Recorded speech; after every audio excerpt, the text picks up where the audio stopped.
Good morning, everyone.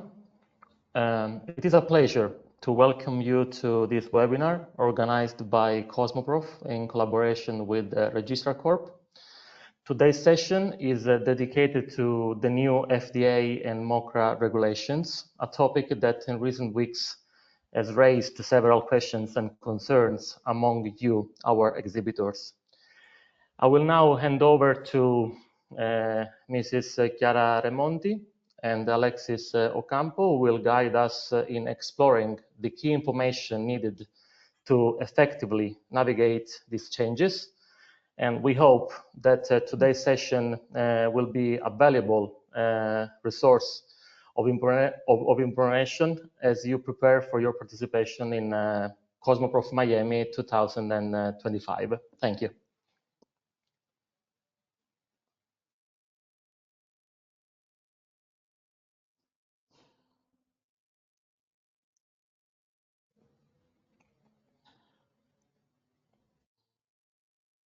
You can go to the next slide, Chiara. All right, welcome everyone. We're so excited to have you here for our webinar. We look forward to showing cosmetic brands and manufacturers how to navigate the cosmetic regulatory landscape in 2024 and beyond. I'm pleased to introduce our resident cosmetic expert, Chiara Remonti, Senior Regulatory Advisor based at our EU office. She'll share key MoCRA provisions that you must follow and how they impact your business operations. She'll guide you through challenges with product listings, navigating cosmetics direct, new adverse event requirements, among other things that you need to know. Throughout this webinar, feel free to write any questions in the Q&A box at the top of your screen. We've saved time at the end to answer them. And following the webinar, Angelo will share a recording link with you to view at any time.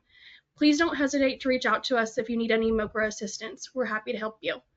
Without any further ado, Chiara, take it away. Thank you, Alexis. Thank you, Angelo. Thank you, everybody, for joining us to today's discussion, how to comply with FDA requirements for cosmetic products to be distributed in the United States. Today's discussion will cover several items that will hopefully respond to all of your questions. How to properly comply with FDA requirements. So we'll provide an overview of MoCRA requirements and enforcement implications. The challenges for you to get registered and to submit your product listings with the FDA. Third, we will briefly cover the new adverse event requirement for cosmetics to be distributed in the United States. And last but not least, we will propose a range of supporting services to assist you comply with FDA requirements. And as already mentioned by Alexis, at the end of today's webinar, we'll have an interactive Q&A session. So questions will be collected through the chat section on our platform, and Alexis and Angelo will read through those questions. Hopefully, we will be able to provide you with all necessary information to properly prepare for the Cosmoprof Miami. If you have further questions after the webinar, or if you are unable to cover all of your questions at the end of our webinar, please feel free to reach out to either Angelo or Registrar Corp in order to get your questions answered. So, who is Registrar Corp? Registrar Corp is a private agency. We are the largest company worldwide. We are a global company covering the whole world. Our headquarters is based in Hampton, Virginia, and we have 20 regional offices that are supporting you in your local language and in your time frame. our Europe office is based in northern France since 25 years, and we cover the whole of Europe. In this office, we have 8 people that speak your language and can assist you Mondays through Fridays from 9 a.m. to 5 p.m. Central European Time. Um, in the last months, we have assisted more than 1,000 companies, cosmetic companies, comply with MoCRA requirements. And amongst those companies are 5 of the 7 top ones worldwide. We have also successfully completed the submission of more than 26,000 product listings with the FDA, and we can also boast that we are the only company meeting the ISO 27001 standard for data security to protect your trade secrets. We think that's important for your business, of course. Um, and why did we decide to organize today's webinar in collaboration with Cosmopros? Because we've realized that some of you still are not ready. What does that mean? That means that some of you are still behind schedule in registering your company as a cosmetic facility. Some of you who are responsible persons still are running behind in getting your listing submitted with the FDA. And yes, also, most companies still have not implemented an adverse event reporting system. When we speak about adverse event reporting system, of course, we refer to health-related adverse events. Yeah, so it's not a customer complaint thing; it's a health-related thing. That's a little bit different. And why the above is so important, and more important because, of course, you know that the big retailers have already started requiring evidence, yeah, of your compliance with the new MoCRA requirements. That is, registration numbers for the cosmetic facilities and listing numbers for the responsible persons.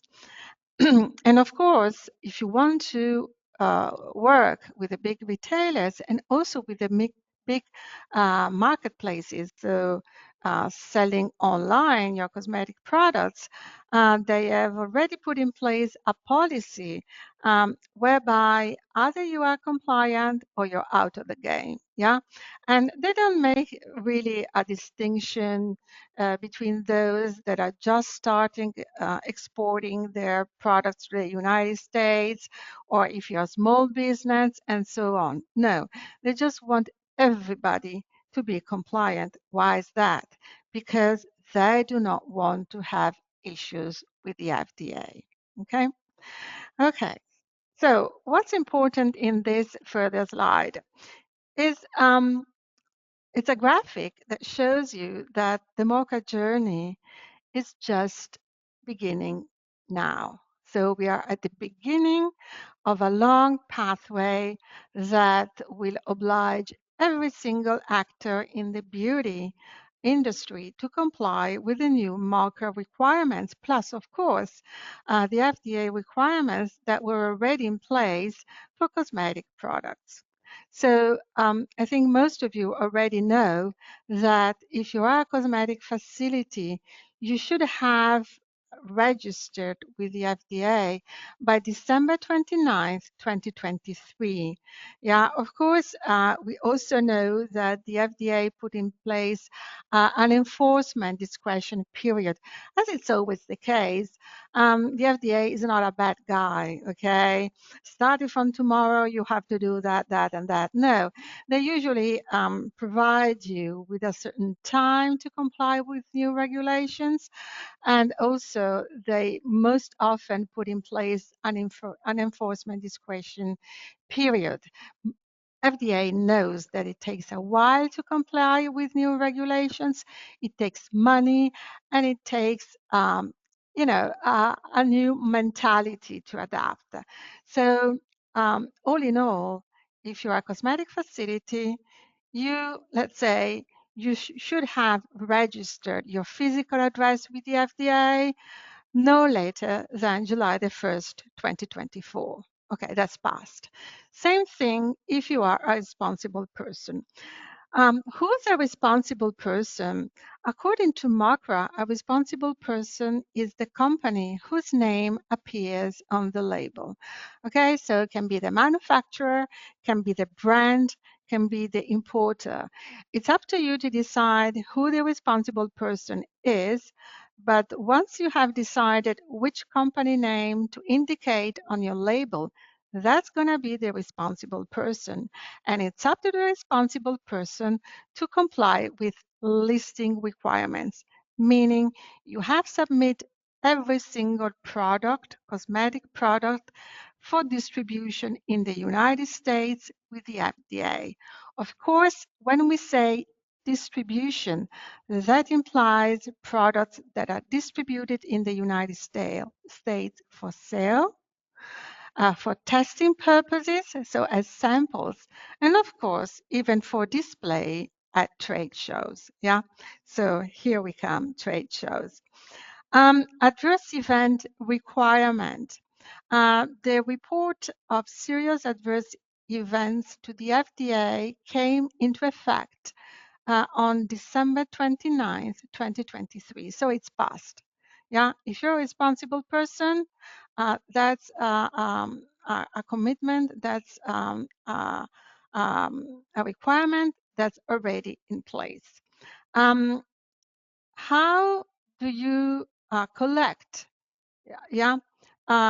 serious adverse events?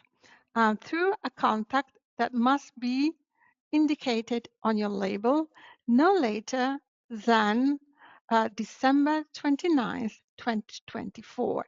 So in 1 month's time, there is no more delay in putting the indication of the report event, the adverse event contact on your labels. That's a new labeling requirement put in place by the FDA. Yeah. And when we speak about labeling, there are other two new requirements that MoCRA put in place. One is for professional cosmetic products. Yeah. So if you are distributing your cosmetic products for professionals, then within December 29th, 2023, you should have included a sentence on your labels indicating that your product is for professional use only. Okay, that's the second new labeling requirement put in place by MoCRA. The third new requirement regarding labeling put in place by MoCRA is the list of allergens included in your products. Yeah. So the list of allergens still has not been published by the FDA. It had to be published as a proposed rule by June 2024, but still we haven't seen anything. But okay, that's not an issue, meaning for the time being, the FDA advises you to include on your labels the list of fragrance allergens according to EU rule. So just take into account the regulations that are that have to be followed in Europe, and you follow those one for the time being. GMPs will come in 2025, sorry, by December 2025. For the time being, if you're a cosmetic facility, please follow the GMPs that are published according to the Europe law. Yeah, your ISO standards are very well, are okay. That's why Cosmetic products coming from Europe are very appreciated. In the United States, we are the second supplier of cosmetic products on the US market. And why is that? Because our standards are, of course, excellent. So even if the FDA still has not published a final guideline regarding GMPs, please follow your current GMPs as per EU regulations. Okay.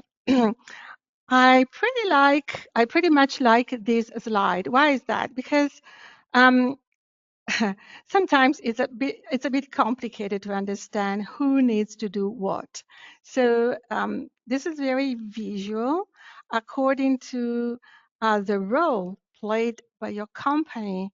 Yeah, you'll find below the list of applicable requirements. Yeah, so if you are a facility, what's a cosmetic facility? A cosmetic facility is a physical address where a finished cosmetic product is either produced in bulk or it's a facility that takes care of filling a finished cosmetic product, or is a facility that takes care of the primary packaging of a finished cosmetic product to be distributed in the United States. Okay, so if you are within this definition, your first requirement is to register, right? But if you are a facility that is not based in the United States, you have an additional requirement. What's that? You have to identify and to designate a US agent for all communications with the FDA. It's an administrative and regulatory role. It's not a customs broker role. It's not a business partner. No, it's an agent that must be based in the United States in a physical address, no PO box. Yeah. And this US agent will facilitate the communication with the FDA in case of a detention at customs or in case of an inspection. Yeah. Why do I speak about inspection? Of course, if you get registered with the FDA as a cosmetic facility, of course, the FDA sooner or later will inspect your physical address. So FDA inspection are always announced a few months in advance, so you well know when they are going to come, right? And they are free of charge. So provided that you are registered properly, that you follow the GMPs, and if you do things in the right way, there is no big deal. Just to let you know that after the inspection, the inspector will issue a report with a classification, and the classification will be published in correspondence with your FDA registration number. So if the report is positive, that will be a positive feedback that will be visible for everybody consulting the FDA database. If you're getting a negative report classification from the FDA, that, of course, would be a negative publicity for your responsible persons or for the clients in the United States. So, as we always say, it's better to be proactive rather than reactive. Get ready, get compliant, and you'll have no issue with the FDA. Yeah, of course, the FDA will have to be able to access your records, but later on in this presentation, we will detail which kind of records that the FDA will have access to. Don't worry about that. Okay. If you are a responsible person, once again, a responsible person is the company name that appears on the label. So forget the responsible person definition according to AU rules, according to UK rules. We know it's different. We know it's confusing, but it's simple as that. A responsible person is the company name that is on the label. It's up to you to decide which company name to put on the label. Once you have decided who appears on the labels, then the following requirements would apply. Product listing, what does that mean? That means that you have to list every single product, every single SKUs with the FDA. So every single lipstick, you have lipstick coming in 100 shades, every single shade will have to be submitted with the FDA. If you have shampoos that come in different sizes, will I have to list every single shampoo? No, you'll have to list only one formulation. Yeah, okay. If that formulation comes in different sizes, net contents, you'll only have to submit one formulation, yeah, of that shampoo. Of course, if you are a responsible person, you are also responsible for keeping all the records relevant to adverse events, all adverse events, serious adverse events, and any other adverse events. Once again, we are speaking about health-related adverse events. In case of a serious adverse event, and then we will see later on the definition of serious adverse event, you will have to report such an event to the FDA within 15 business days. And we'll see how to report through a specific form provided by the FDA. Of course, once again, you can be subject to FDA inspection. Of course, it will not be a physical inspection, yeah, but just the same, the FDA inspector will have to be able to access your records. Yeah, so all the adverse event records we have to be properly stored within 3 years if you are a small business, 6 years if you are a larger business. Yeah. Okay. And if you are a responsible person and you get charges like misbranding or adulteration, of course, the FDA can impose recalls or labeling updates or disclosure about fragrance allergens. So you see, there are new rules, but also thanks to MoCRA, FDA can also verify what you're doing. And when they verify what you're doing and they find out that you're not compliant for a different series of reasons, they can put in place actions, yeah, that can jeopardize your possibility to continue distributing your cosmetic products in the United States. So once again, the end of the game is be compliant before the FDA gets you non-compliant. Okay. And third, if you are an ingredient supplier, of course, you are not subject to MoCRA requirements because, as we said, MoCRA requirements only apply to finished cosmetic products to be distributed in the United States. So unless a cosmetic product is made of a single ingredient, yeah, ingredients suppliers are not subject to MoCRA. However, these suppliers play a major role in the whole supply chain. Why is that?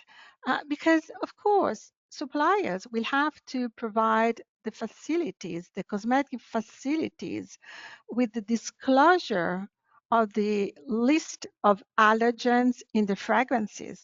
Yeah. And of course, you have to provide testing about safety substantiation or analysis on ingredients. So you have to guarantee that the product, that the ingredients are not adulterated, that everything is compliant, that you have to provide declarations about animal testing, possibly testing about asbestos in talc, toxicological data about FUS. Yeah, so all in all those three ingredient suppliers, facility, and responsible person will have to communicate much more in order to guarantee that the whole supply chain is MoCRA compliant.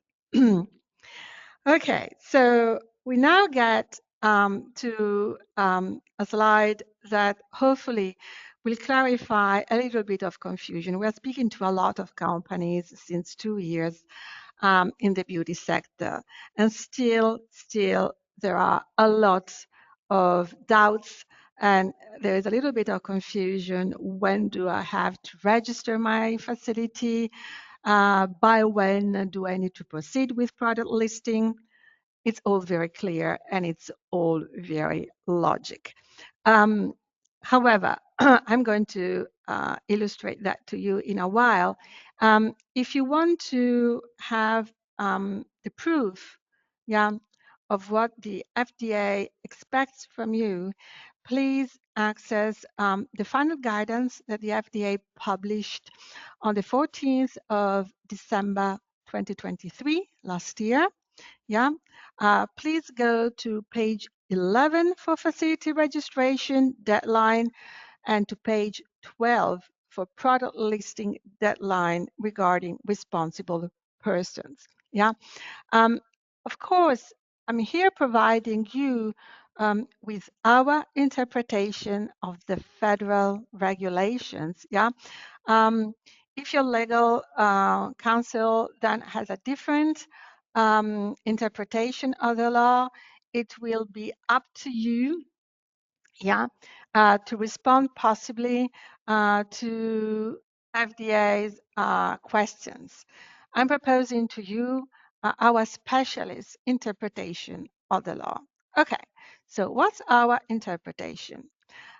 If you are an existing facility, meaning a facility that's already manufacturing cosmetic products that are distributed in the United States, yeah, then you had to register your physical address no later than July the 1st, 2024.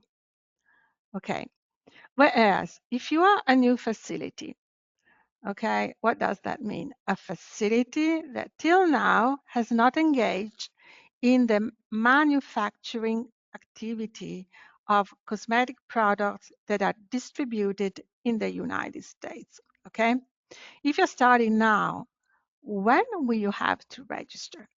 You have to submit a request of registration with the FDA 60 days before, yeah, you start manufacturing or processing a cosmetic product that will be distributed to the United States. And that's pretty logical. Why is that? Because when you submit a registration with the FDA, you have to communicate your company name, the physical address, and you have to include the products, the cosmetic products that are manufactured or filled or packed at your facility, yeah, on behalf of a private, of a responsible person, right? So the FDA that way is able to see who did what in case of an issue regarding, for example, adulteration. Say the manufacturing site has not followed the GMPs. So, of course, you need to be registered for the FDA to know where this product had been manufactured. Yeah, all the facilities that engaged in the manufacturing process. Yeah. And once you have submitted, yeah, a registration with the FDA, of course, you need to keep this registration updated with new products or new responsible person details. And in any case, even if there are no changes, an FDA registration for cosmetic facilities, we have to be renewed every 2 years from initial submission. Yeah. And any update of the mandatory information are information pertaining the company name and the physical address will have to be communicated to the FDA within 60 days. Yeah, so it's a lot of work. It's better to have a professional US agent like our company taking care of the initial submission, any further update, and the renewal of your registration. Okay, then for product listing, it can be the same facility taking care of product listing if your name also appears on the label, or it can be a different facility if it's just the brand or the importer. Okay, so let's say I'm a brand and I'm already distributing my cosmetic products in the United States. Okay, so your deadline for submitted all of your cosmetic products with the United States was no later than July the 1st, 2024. Okay?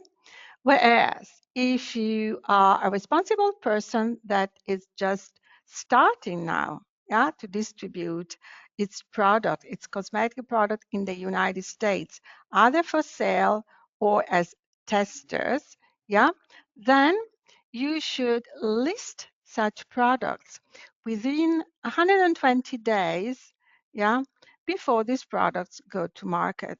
And once again, this is very logical. Why is that?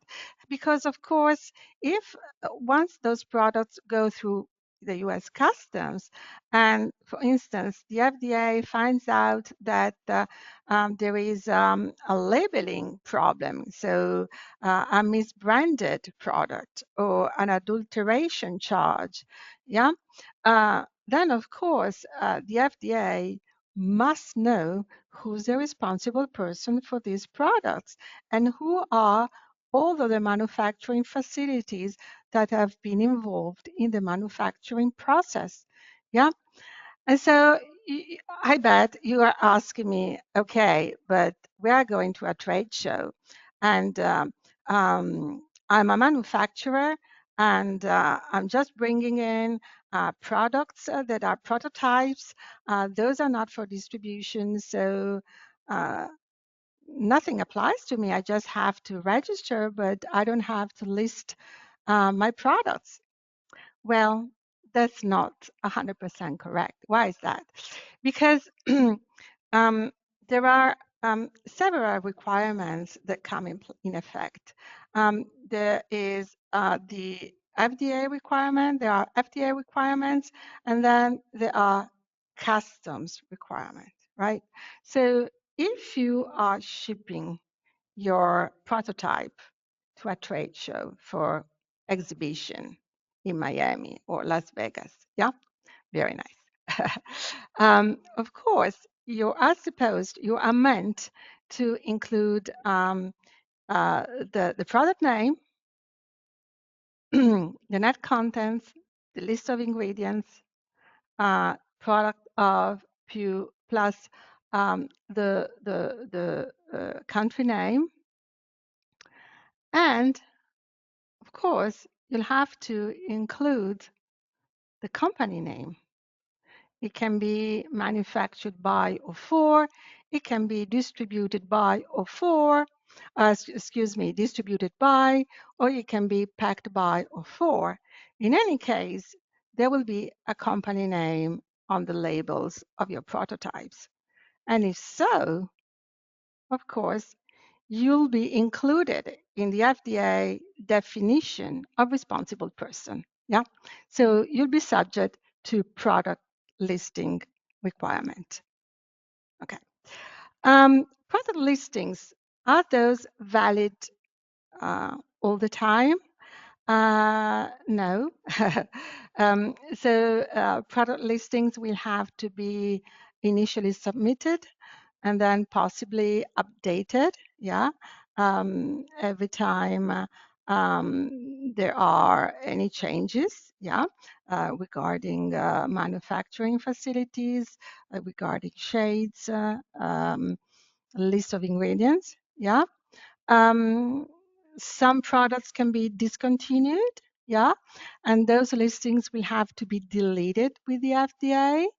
But even if there are no changes, all of your cosmetic listings will have to be renewed every year.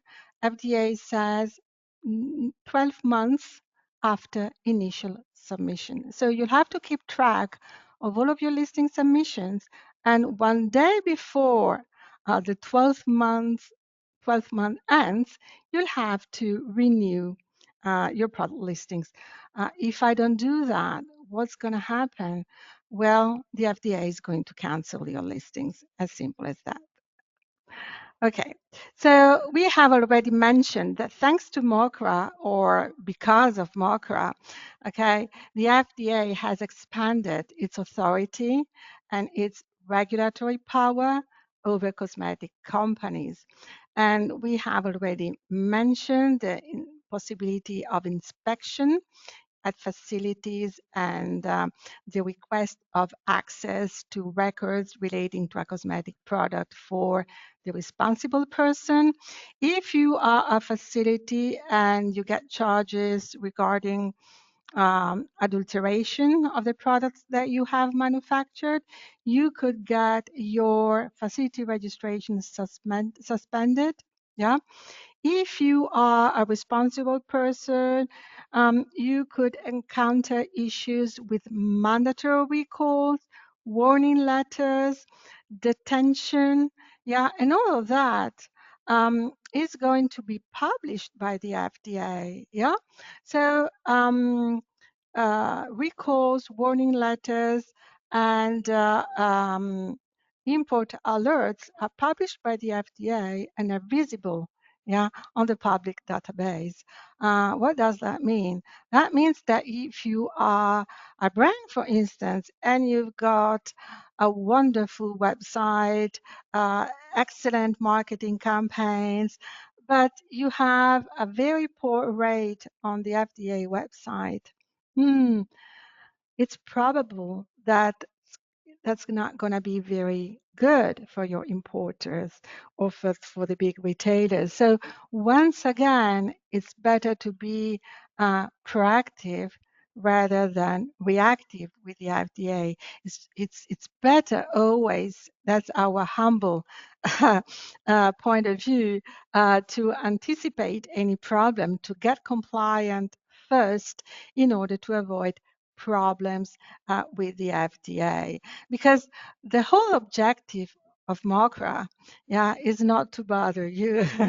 That's not the main FDA objective. The main objective is to protect the health of the US consumer. Yeah, it's true that our European cosmetic companies are very well positioned compared to other continents because we are very high standards and an excellent track of cosmetic vigilance. But still, you have to be compliant with FDA requirements in order to avoid any possible issues with the FDA. Yeah. So we were mentioning inspection. So FDA now has the authority to inspect facilities, to inspect data records if you are a responsible person. Yeah, but please rest assured that if you are a cosmetic facility, the FDA will not have any right to access your cosmetic formulas, recipes, administrative data, research data, other than, of course, the data relevant pertaining the safety substantiation of your cosmetic products. Likewise, if you are a responsible person, the FDA will not have inspection authorities on your financial data, shipment data, pricing data, or sales data. Yeah. But in any case, you have to be ready.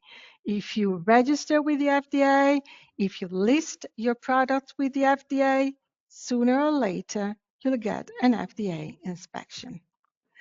Let's discuss a little bit more about FDA authority to issue mandatory recall. Okay, if there is a reasonable probability that your cosmetic product is either adulterated or misbranded, yeah, the FDA can issue 3 classes of recalls, yeah, and you may find those classes under 21 CFR Part 7. We always like at Registrar Core to provide you with links or with the exact CFR, yeah, in order for you to have a reference for everybody that we are presenting today. So there is class 1, class 2, and class 3. I won't go in much detail, but of course, class 1, it's a higher risk, a reasonable probability of product that can cause a serious adverse health related problem. Yeah, that can cause big health issues or even death. Yeah. And once again, I'd like to reiterate that the big retailers and the big marketplaces have put in place a policy starting from July the 1st, 2024, requiring a proof of MoCRA compliance. So if you are a cosmetic facility, they request an FDA registration number, a certificate of registration, or screenshot of your registration, so evidence of your registration. If you'd like our assistance, Registrar Corp, of course, will provide you with a certificate with screenshots of your registration directly from Cosmetic Direct and any further update of your registration. Likewise, if you are a responsible person, we'll provide you, of course, with your listing number and with a screenshot of the listing submitted with the FDA directly on the FDA portal. Yeah. So what does that mean? That means that if you don't provide the big retailers or the big marketplaces with the evidence of your compliance with MoCRA requirements, quite simply, they might decide not to include your products, to drop your products from their shelves. Yeah. So if it's not you, it's going to be the other one just behind you. Yeah. So all in all, MoCRA is a big opportunity. I always want to give a positive outlook on this big revolution after 84 years. Indeed, it's difficult to manage the change.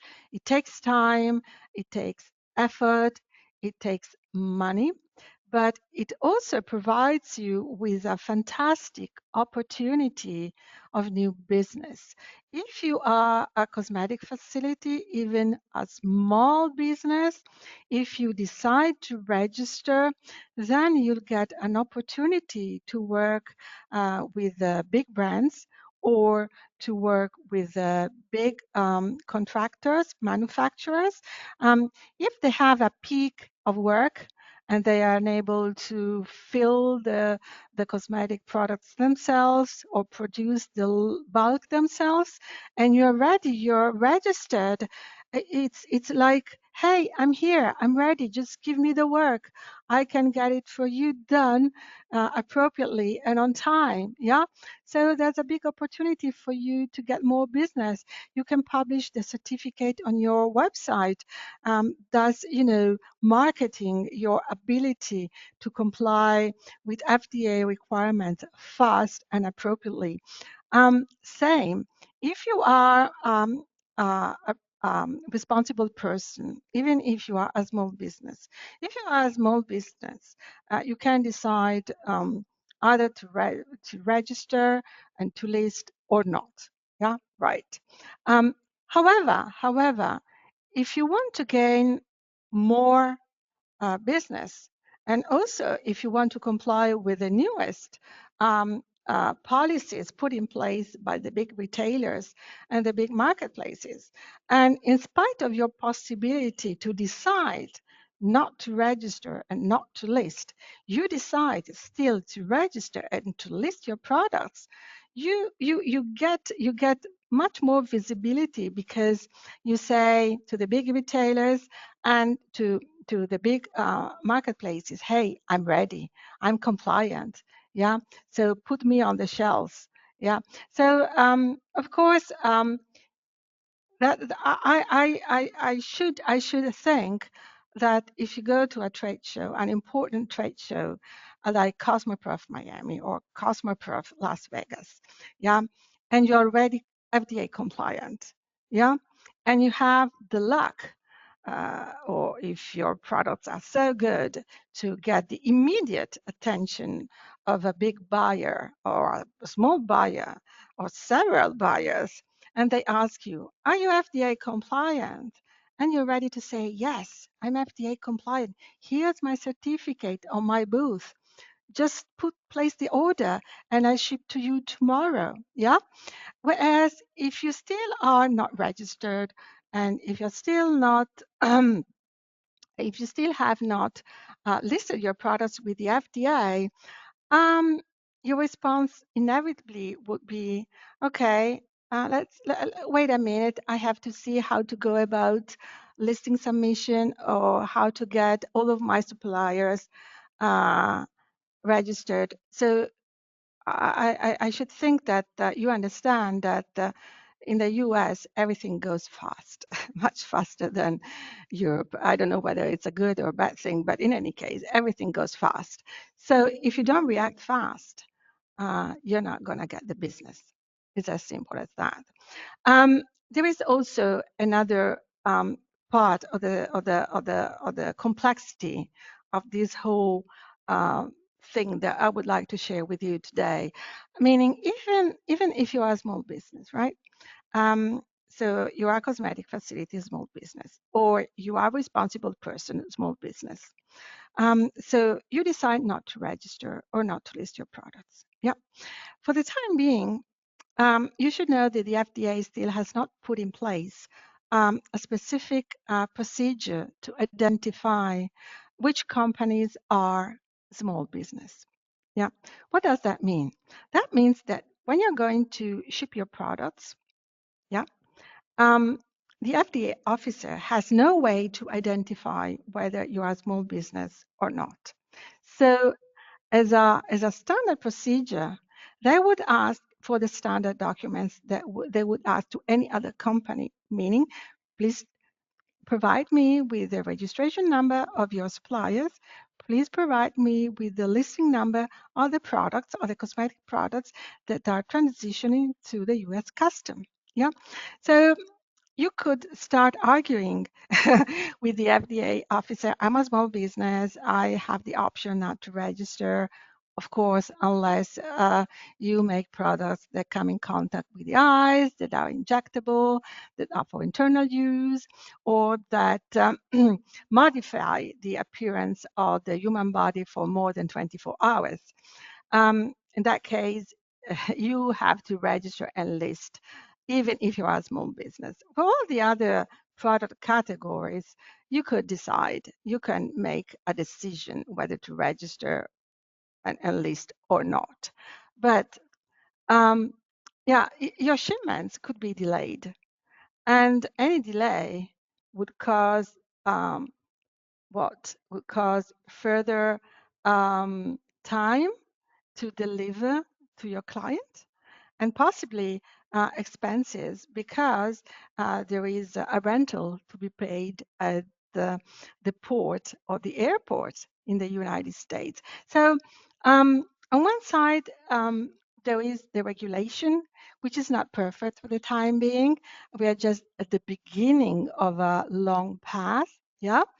And on the other side, there is what's happening in the real life in the United States and also what's happening at customs. So in order for you to be able to take the right decision for your company, I would strongly advise you to take all of these variables and point of views into account. Okay, so challenges with facility registration and product listings requirement. Okay, so if you're a cosmetic facility and you have to register, how do you go about it? Okay, first of all, you have to make sure that you have an FEI number, which stands for FDA Establishment Identifier. If you do not have it, either you ask assistance to Registrar Corp, or you can request assistance to the FEI directly, writing to FEI portal at fda.hhs.gov. It would take up to 10 business days to get an FEI number if you don't have it. If you're not sure whether you have it or not, you can consult the FDA portal. You simply have to create a login and then look up in the public database. If you find it, very well. If you do not find it, then go through the procedure that I've just presented to you. So once you get the FEI number, then you're ready to start the process of submitting an FDA registration with the FDA as a cosmetic facility. Yeah, so as we said, you have to communicate to the FDA your company name, your physical address, and list at least one product. Indicate at least one product, name of the product, category, and details of the responsible person with the brand. Yeah, so it's very easy. Yeah. Some other responsible person will keep on asking you, give me your FEI number, give me your FEI number. Please be aware on your side, on one side, cosmetic facilities, and on the other side, responsible person. Behind an FEI number, there must be a valid registration. So a registration submitted with the FDA and validated by the FDA. Otherwise, you're not registered with the FDA, and the responsible person will submit a product listing with the FDA, and then the product listing will be rejected, not validated by the FDA. So it will be a waste of time and they will not be happy about that. Okay. So responsible persons, cosmetic, responsible person will have to submit to list all of their products with the FDA. You have to communicate the product name. The product name must be unique enough. If not unique, like shampoo or lotion, then we advise you to also add the brand name. Then you have to list all the ingredients, including the fragrances, the flavors, or the colors, identified by the common or usual name, no botanical name, no E+ number for color additives. Yeah. Then you have to indicate the category, yeah, as per Appendix A in the final guidance published by the FDA on December 14th, 2023, yeah, and identify all the registration number or the FEI number of all of your suppliers. So first of all, you have to collect all registration numbers from each facility. Yeah. If you want to do it yourself, of course, you can do it. Yeah. It's not mandatory to have Registrar Corp assist you, but it's a time-consuming job, and you have to do it appropriately. If you make mistakes, it's going to be a total mess for the cosmetic facilities, for you as responsible person, and of course at customs. Okay, so in order to proceed by yourself with a product listing submission with the FDA, you have to create a login on Cosmetics Direct. Of course, you have to choose the responsible person section, not the cosmetic facility one. Okay, number one issue sometimes. We saw that too, but okay. Um, so probably you will not be equipped with the SPL technology that we would normally adopt for all listing submission, and you will have to submit every single product manually. Yeah. If some of your facilities are not registered because they decided not to register because they are small business, then you'll have to indicate their company name and physical address, indicate other product codes, and once you're done, yeah, you have to validate before you submit. If you don't have all of the mandatory information, you can save and come back again. Yeah, if you have to submit several products that have the same formulation but only differ for fragrance or for color, you have the clone function. Yeah, so you have to clone, yeah, the submission that you have just done and appropriately change either the color or the fragrance before you validate and then submit. Yeah. Of course, if you proceed manually, that's very time consuming, especially if you have to update any field in the listing submission, or if you have to renew, yeah, your listing submissions. We usually use the SPL technology. Why is that? Because we can include all of the products that have a same formulation within one single listing submission. Yeah, so that's very easy then to update or to renew. We think that that's the most tricky section of the listing submission. It's the requirements relevant to ingredients. Yeah, why is that? Of course, the FDA provides you with a UNI code template. But sometimes this template that you can find in Cosmetic Direct does not match your ingredient list. So what do you have to do? You have to first consult the UNI code database, look for the UNI code of your ingredient, and then come back to your listing submission. So just take into account that it's not something that I say, but the FDA has estimated that a manual submission of one product listing, can take from 15 minutes up to 60 minutes. So it's a lot of time.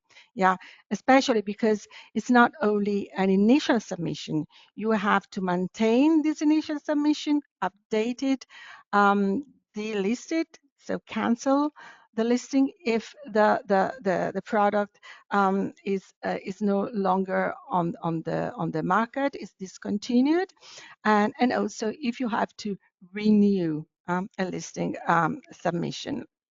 So we had mentioned, for instance, you have to list a lipstick, yeah, that comes in 50 shades or an eyeshadow, whichever, yeah.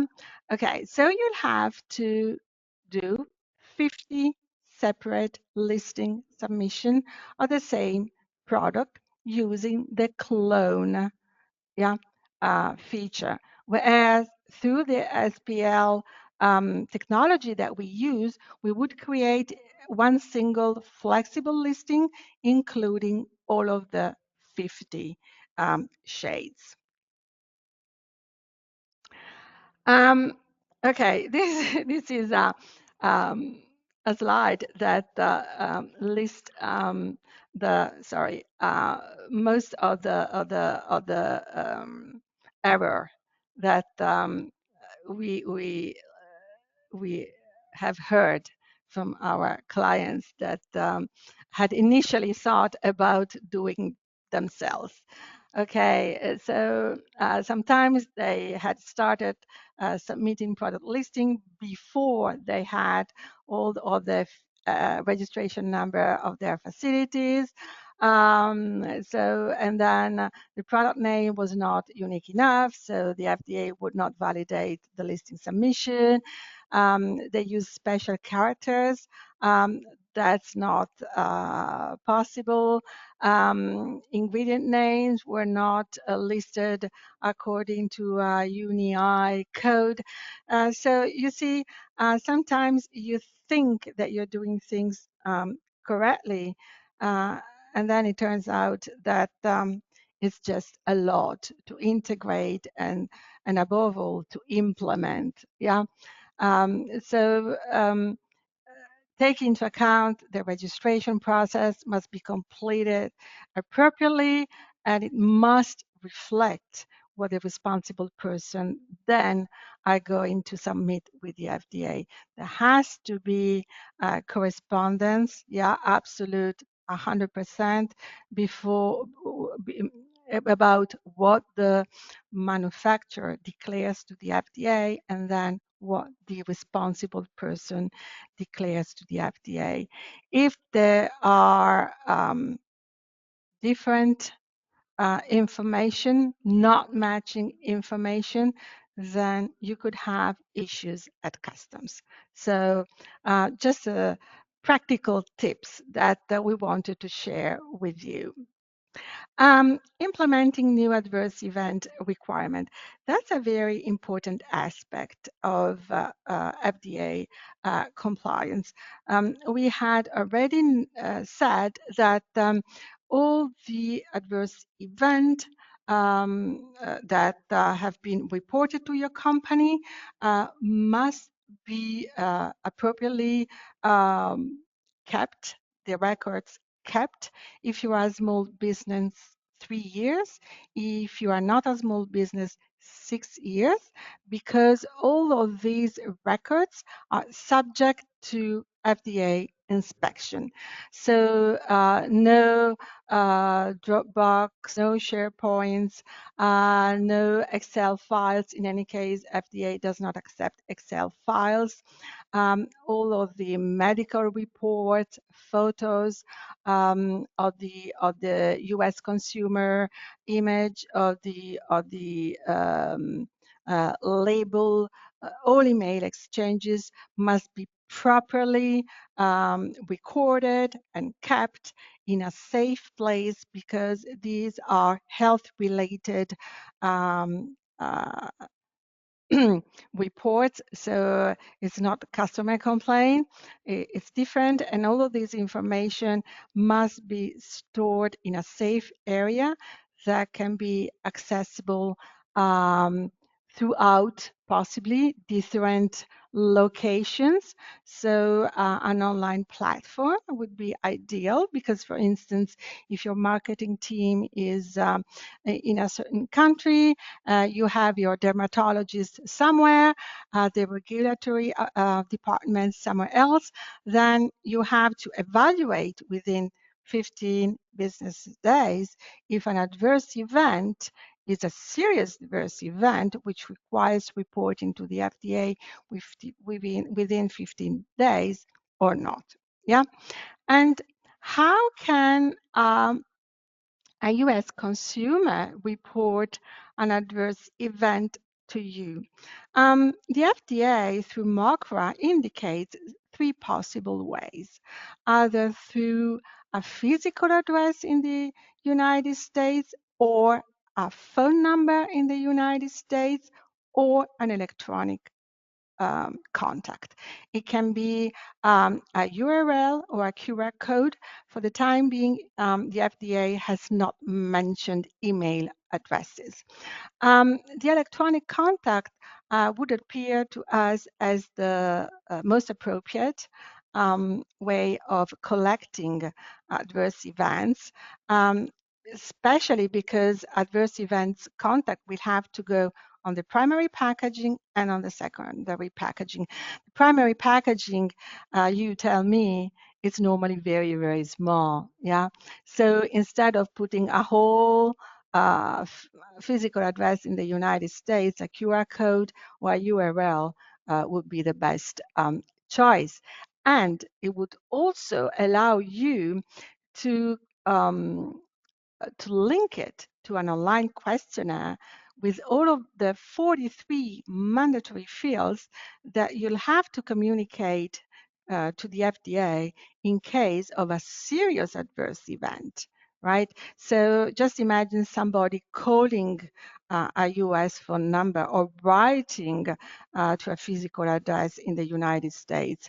It would probably entail a lot of back and forth, incomplete information, thus not allowing you to identify whether that is a serious adverse event or not. But what's a serious adverse event? The FDA already had a definition of a serious adverse event.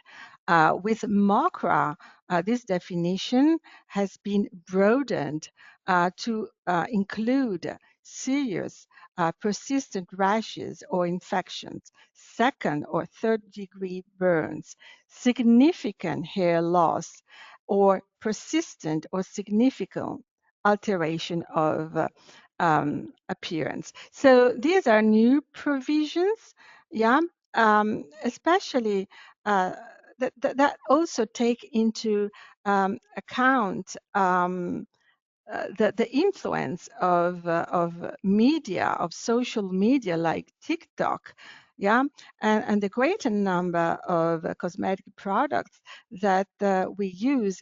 If you compare the early 21st century to today, probably early 21st century, we would have 3 cosmetic products on us.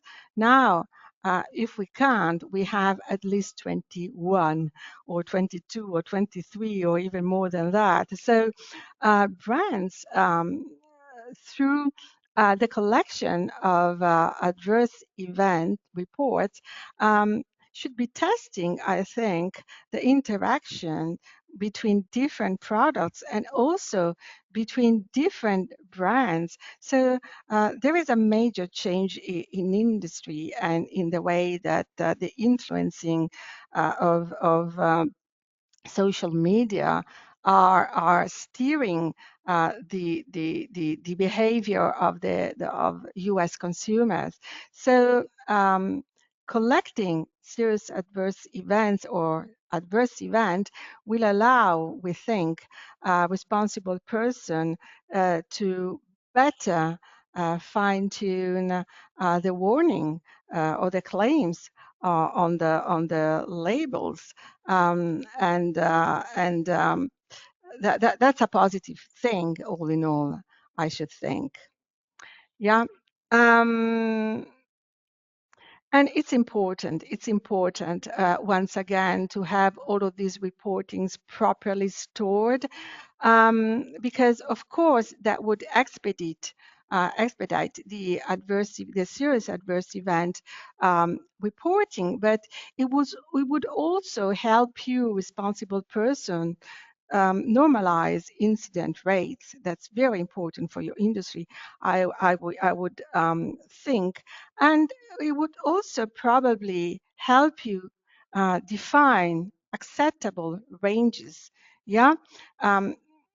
You have to see it perhaps as a tool for best post-market surveillance.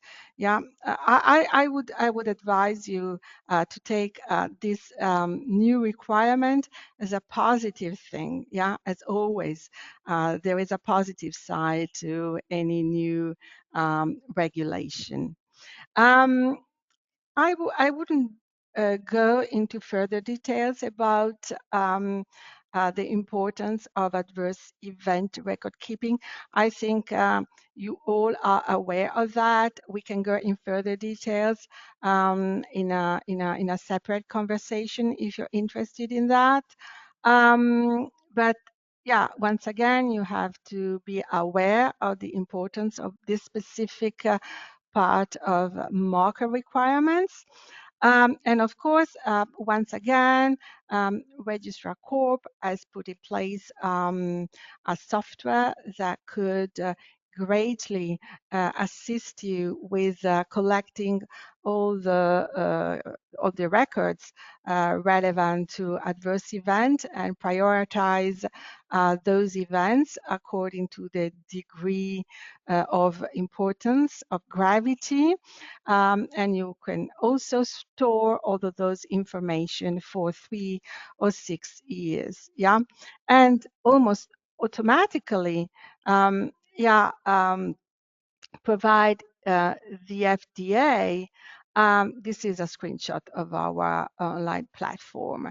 If you're interested in a demo, we would be more than happy to organize that for you, of course, free of charge at your convenience.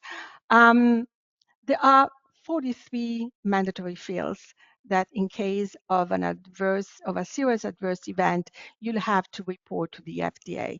For the time being, the FDA has not provided a specific form, a specific process for submitting serious adverse event reporting related to cosmetic products. So for the time being, you should complete the same FDA form 35,000 that are currently in use for dietary supplement, drugs, and medical devices products. Of course, some of the fields are not applicable to cosmetic products, but most of them are. So you have to probably put in place an online questionnaire if you don't want to ask for our assistance that would include all of the mandatory fields that you'll have to complete for the FDA. Yeah. So we have discussed about that. All in all, we can, Registrar Corp can assist you with a whole range of regulatory services in order for you to be fully compliant with FDA requirements.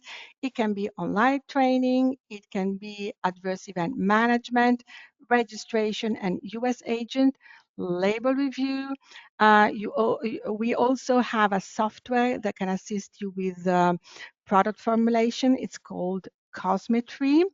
And for companies exhibiting at Cosmoprof Miami or Las Vegas, we have put in place a promo code that allows you to get a 10% discount on all of our services.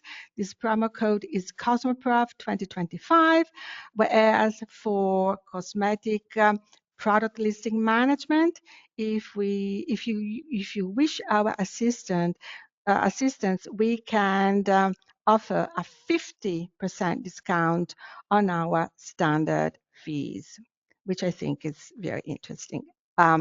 Okay, if you still have doubts on MoCRA requirements, applicable to your company, we have an online tool which is absolutely free of charge, which is called MoCRA Wizard. Just go online and click MoCRA Wizard Registrar Core. You'll find it easily.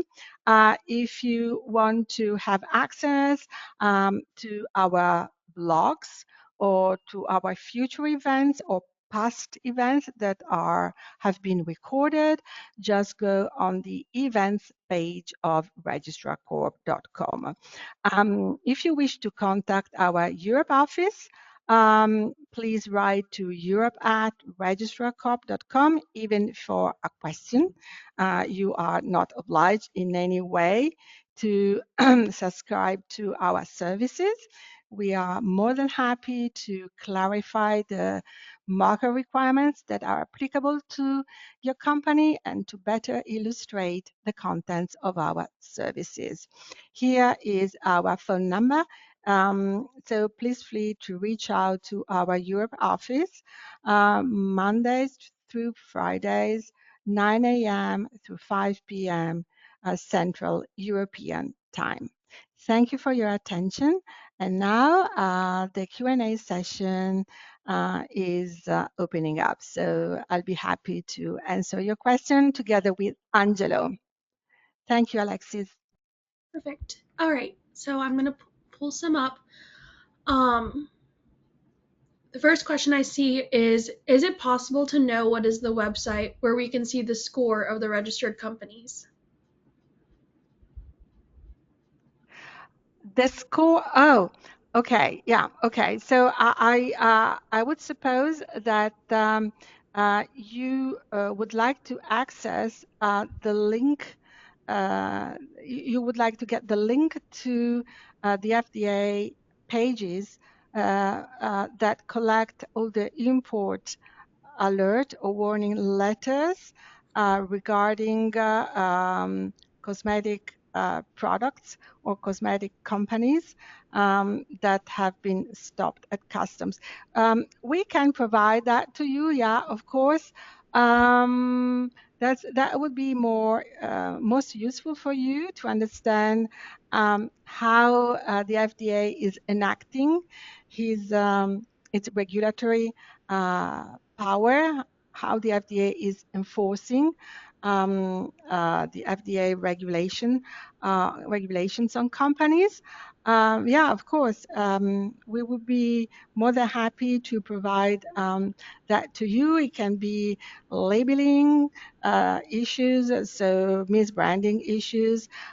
It can be adulteration issues, so companies failing to follow the GMPs. Please be aware that these import alerts or warning letters can be issued by the FDA in relation to a specific company, or so all cosmetic products of a specific companies, or it can be issued in relation to a specific product of a specific company, or the FDA can also issue import alerts related to a whole country. For instance, a certain product coming from a country so and so cannot enter the US, the United States. So it's multi-layered because the analysis comprises different aspects of the regulation. So it's not only one company or one product, it can be one full country. Yeah, just to let you know. Thank you. Yes, of course. We will be more than happy to provide you with a link to the FDA website. Thank you. All right. The next question is, where do we download the facility registration certificate? Okay, so when I was mentioning the cosmetic registration certificate, it's a certificate that is issued by our company as a private agency, as it is issued by other consultants. The FDA does not issue certificates, yeah.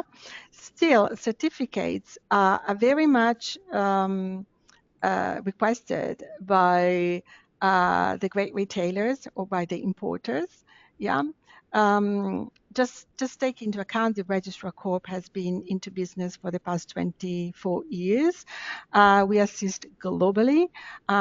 So we have a good reputation. I'm not saying that because it's me and it's the company I work for, but it's because more and more companies ask for Registrar Corp assistance.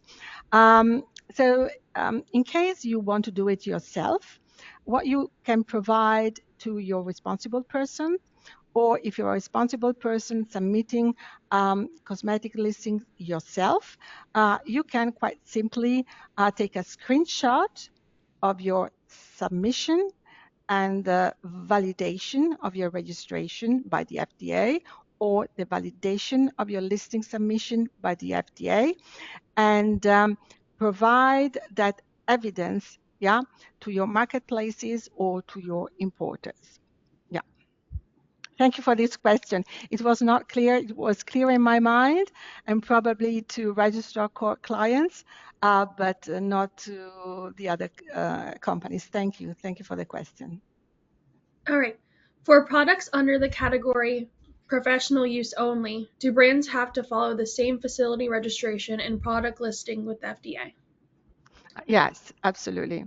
Yes, absolutely. And also, it's new with MoCRA, the same labeling requirements. Yes, it's not because your product is for professional use and not for retail use. It's not because your product is a tester.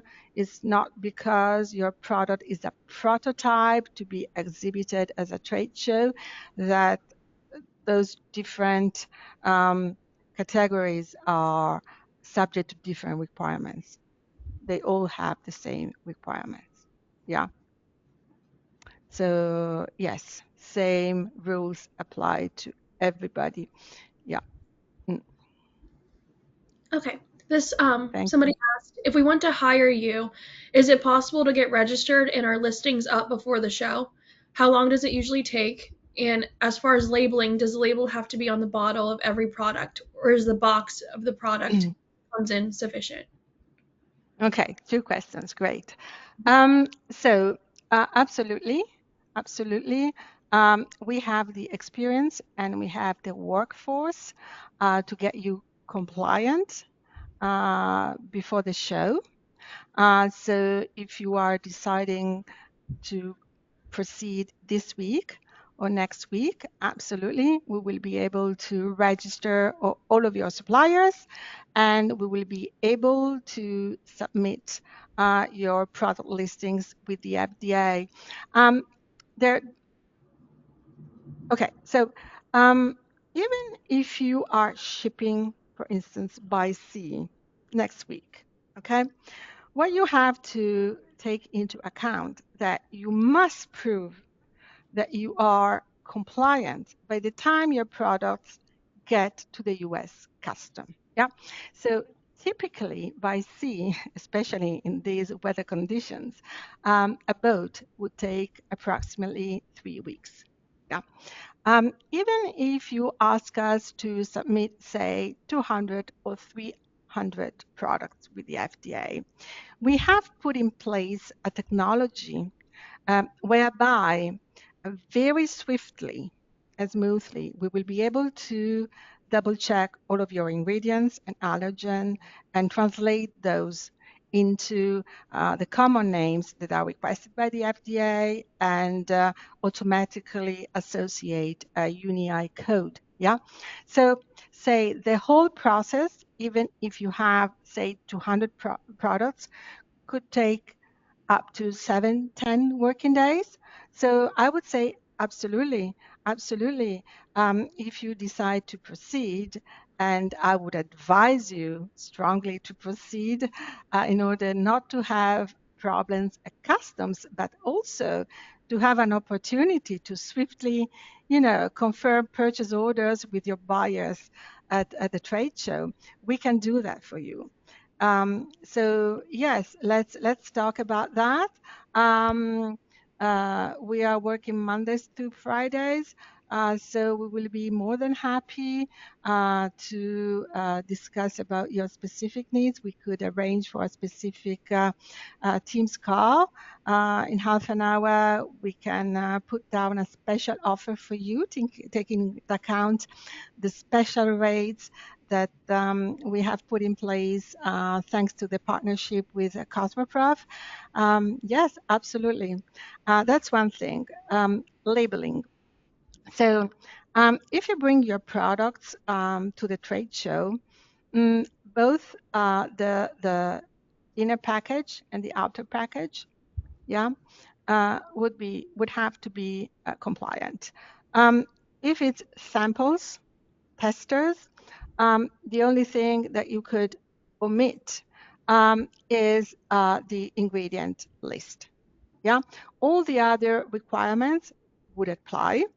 I would also advise you to include an adverse event contact. Yeah.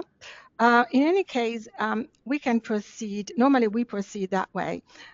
We ask our prospect to provide us with the draft label in English that they currently have.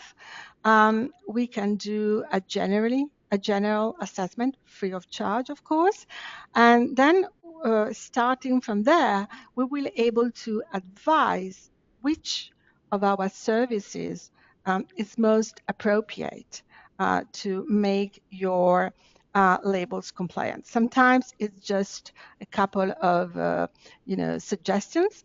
Sometimes it could entail just a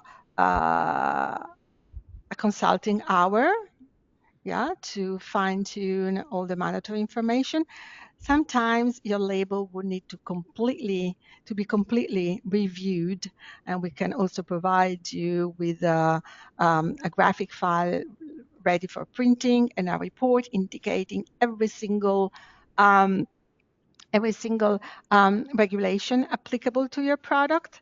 So that's a different service. It takes a bit longer. It has different fees. Labeling compliant is not only making sure that all the mandatory information are on your label in the format foreseen by the FDA and in the size foreseen by the FDA. It also entails seeing if the claims are appropriate. Yeah, because you wouldn't want your cosmetic product to be adulterated as a drug product, yeah, that is not monograph, so a new drug product, because your marketing team wanted to put some exciting claims on the label. Sometimes colors, so sometimes color additive are not accepted by the FDA, or they may need a batch certification, or they are not indicated on the ingredient list in the common according to the common name. So all of that to say that when we do a labeling review, it's not the label only. It's to make sure of the compliance, the full compliance of your product as a cosmetic product. So the intended use is as a cosmetic product, and all the ingredients are appropriate for a cosmetic product. I'm saying that because sometimes there is a confusion about the regulation that would apply to cosmetic products in Europe and to cosmetic products in the US. Regulations are different and sometimes can be confusing. They could lead in detentions at customs. And above all, if you want to go to the market, if you are participating to a cosmetic trade show and you want to distribute your product as a cosmetic product, you must ensure that your product can be legally distributed in the United States. So not only the label, but all the ingredients are okay, the claims are okay, the intended use is for a cosmetic product. So yeah, we can do everything for the compliance of your product and of your labeling. Thank you. Perfect. It says, if the bulk is produced in EU but individually packaged in the US, which facility needs to be registered? If we're speaking about a finished product, all the cosmetic facilities that are part of the manufacturing process will have to register. So the bulk manufacturer in Europe will have to register, yeah, and the filler or the primary packaging that is performed in the US, that facility will have to register. The only difference is that facility in the United States will not have to designate a US agent for communication with the FDA. Thank you. All right. Sorry, 1 second. Okay. Is it possible to list just one product formula for 3 different sizes of the same product? Absolutely, yes. It was not like that at the beginning because, as I said, MoCRA requirements are evolving and are getting more specific. So till June this year, the FDA had indicated that every single net contents, every single size will have to be listed, even if the formulation was exactly the same. Starting from June this year, FDA has indicated that one submission is sufficient if the product has the same formulation and only differs in size. So easier. Then, of course, it's up to you.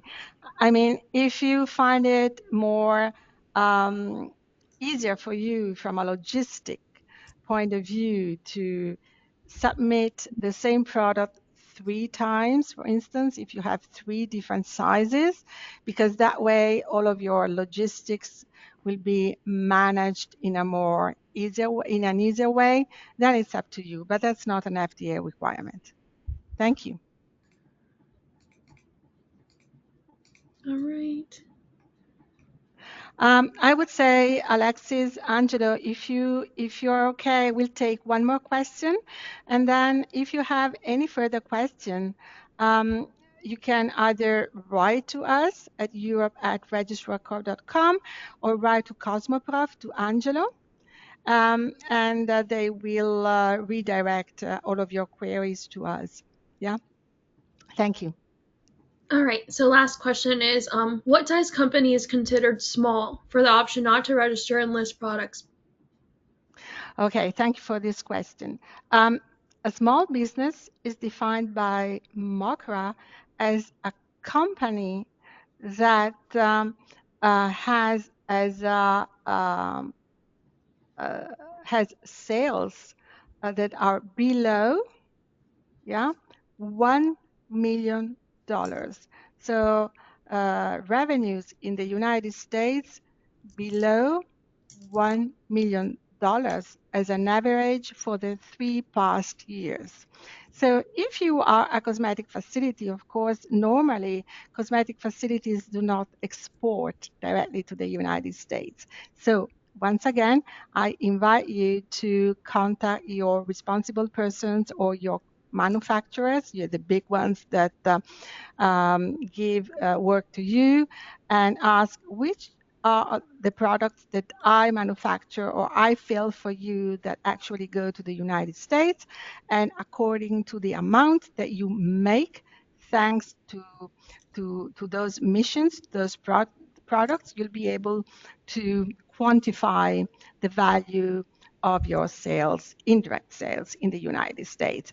Whereas if you are a responsible person, it's your sales in the United States as an average for the past 3 years, 1 million per year in the United States. Thank you. Okay, so thank you very much, everybody. Thanks, Angelo. Thanks, Alexis. It's been a great pleasure once again to be able to provide you with a little bit of background about MoCA requirements. We'll be happy to answer any further questions that you may have, and we'll be even more happy to assist you with the implementation of FDA requirements. Thank you again and have a great show.